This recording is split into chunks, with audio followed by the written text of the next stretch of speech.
It's another Who the F Did I Marry story time. The TikTok trend where someone lets us, the public, in on their very turbulent and unsuccessful marriage, roping us in with the red flags and the lies. And then here we are completely invested in this person's life that we don't even know. But of course, the drama. Who doesn't love drama? But this one is a little bit different. Accused of having sex with a student who he later married. Now, Matthew Wester and Amy Cox got married after she graduated from high school, while charges against Wester remained. Yeah, this isn't just a regular Who the F Did I Marry story. This is a story about abusive power, grooming, and we hear directly from the victim herself. If you're worried about the world we're leaving to our children, well then it looks like your algorithm brought you to the right place. I'm the mom behind the mask. Welcome. We're going to hear the story about how she entered into a relationship with him as a teenager and then later married him as an adult. And a lot of people don't think there was anything wrong with this, that she consented to this. But I want to make it clear that over here on this side of the internet, any teenager who enters into a relationship with an adult is a victim, especially when he's her teacher. But unfortunately, most teens that this happens to don't actually realize that they were victims until later in life, and that seems to be exactly what happened here with Amy. We're going to talk about the red flags, the things that Amy missed, and the things that many other teenagers who find themselves in this situation miss at the time. It's not often that we get to hear from the victims of these type of stories, and rightfully so.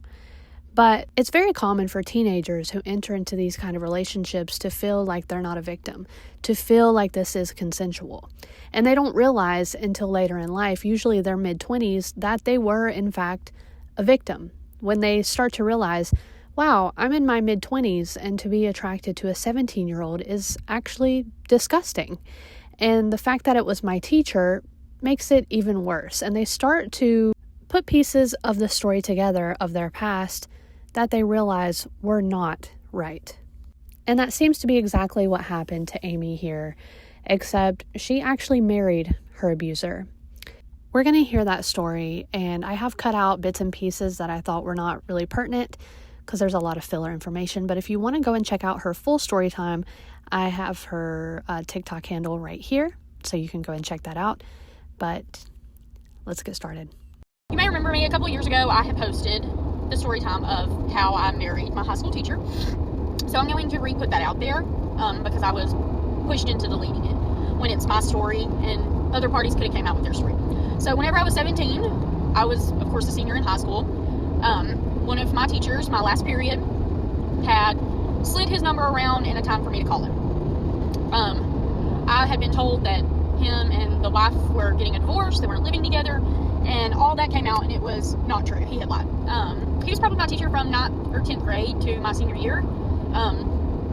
So we had built, a friendship or a relationship. Looking back now, it was definitely grooming, because, we would talk like we were best friends, hang out, with the whole class, etc.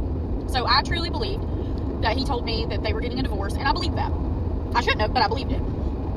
So when I called him that night, of course I'm nervous. He was telling me that he had liked me for a couple years. That past summer, he couldn't get me out of his head.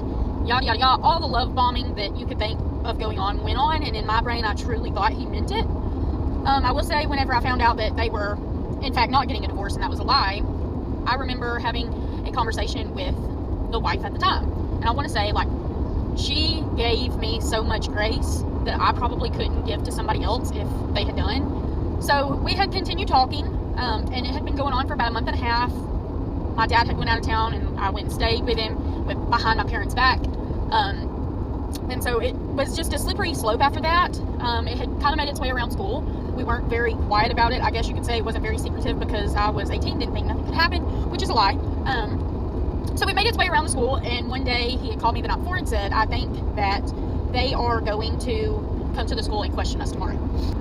Then the detectives did come in. We were put in separate rooms, questioned for hours. Cops were there, all the above that you can think of. So I remember going home that night and panicking. And I get a call from an unknown number, and it's him asking what I had said to the detectives. Which, that first interview, I really didn't give a whole lot at all. I pretty much denied. Well, it was Thanksgiving break, and I remember I'm like, I'm going to have to tell my dad about this. But my plan was to tell him after Thanksgiving. Family dinner was over. Well, I get a call Thanksgiving morning, and it's my dad.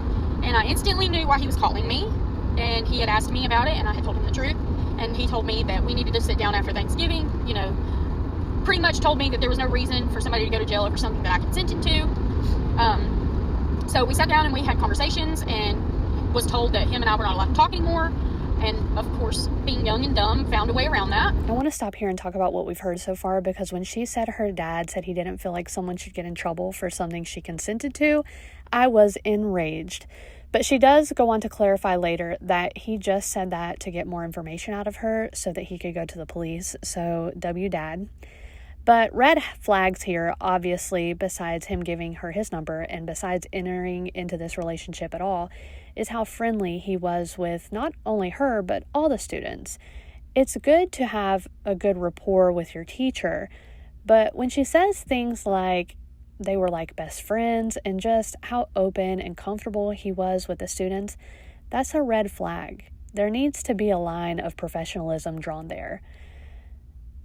And also the fact that he was so open in his flirtation with her that other students noticed, again, huge red flag. And as a teenage girl who's getting hit on by the hot teacher, that can feel really good, and it can make her feel special. And you hear a lot of girls this age and in this type of situation say that they felt like their abuser must have seen that they were more mature than their peers, and that there was just something special about them that would make him single her out, when in reality, she's being singled out by a predator. I did a lot, of wrong things, especially to, the wife. I should have ended it as soon as I found out that they were, in fact, not getting a divorce, but I didn't. Nobody could tell me anything. My dad had tried to talk some sense into me, like whenever I was going to be in my prime of my life, I was probably going to have to be changing his diapers. It was rough, and it was really rough. And me, I was 18, and I was fully head over heels in love, thought that he was going to be my forever. So as soon as all these court cases started coming out, of course, that's whenever his divorce was going through, finally. So after that, before he was ever divorced, I was pretty much already proposed to, which I thought was done out of, I guess, a good heart. Looking back now, he proposed to get out of jail. He needed me to marry him, that way he could not be, that way I couldn't go up on the stand and testify. So let me clarify. She was 18 by the time they got married, but in the state of Alabama, a teacher is not allowed to have a relationship with anyone under the age of 19, really to prevent situations like this. There are many seniors in high school who turn 18 years old. So to keep that from happening, they make the legal age 19. So what he was doing was technically against the law anyway. Well, he proposed to her and married her, and she later realized that it was not because he was so madly in love with her that he just couldn't wait another second to be without her. He filed for divorce, and in the state of Alabama, she clarifies that you have to wait 60 days after the divorce is final. Well, it was like the day after or 2 days after that they ended up getting married, and she just thought it was because he was so in love, but in reality, he was trying to make it to where she didn't have to testify against him in court. I don't think he ever truly loved me at all. But, that's here nor there, because you just don't do things like that to people that you love. So we ended up getting married at the end of my senior year. I think it was in June that we got married, because we had to wait 60 days after his divorce was final. And we were living together, married, fine. And he started being very abusive, mentally at first. When we got married, it was how he was worried that I was going to go tell the world. I remember my dad sitting me down and talking about it, and I remember wanting to protect him so bad because I knew how much trouble he could get into, that I literally lied and said I was the aggressor, when in reality he put the sticky note on the desk and gave it to me that said his number and the time to call him. But I was willing to protect him at all cost. But if that even meant me getting in trouble, that's what I wanted to do. So the mental abuse started first. There was one time where we were in an argument. He had woke me up at 3 a.m., arguing with me about it, because my dad was helping the DA, which I can't blame him. I was his baby, and some grown man who knew better didn't care. So he's yelling at me in the middle of the night to call my dad and ask my dad why my dad wants him in jail so bad. It had gotten really bad. It started on I needed to call the ex-wife and apologize for ruining her family, when in reality, all I ever did was to protect him. He had chased me down our long hallway one time to grab my phone because of how bad it was. I was trying to call his sister. And I just let all this stuff go in the morning because I didn't want him to be in trouble.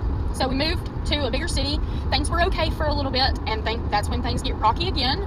The mental abuse and the verbal abuse comes back. So they get married. They move to a bigger city where, they're not under so much scrutiny and everyone doesn't know them.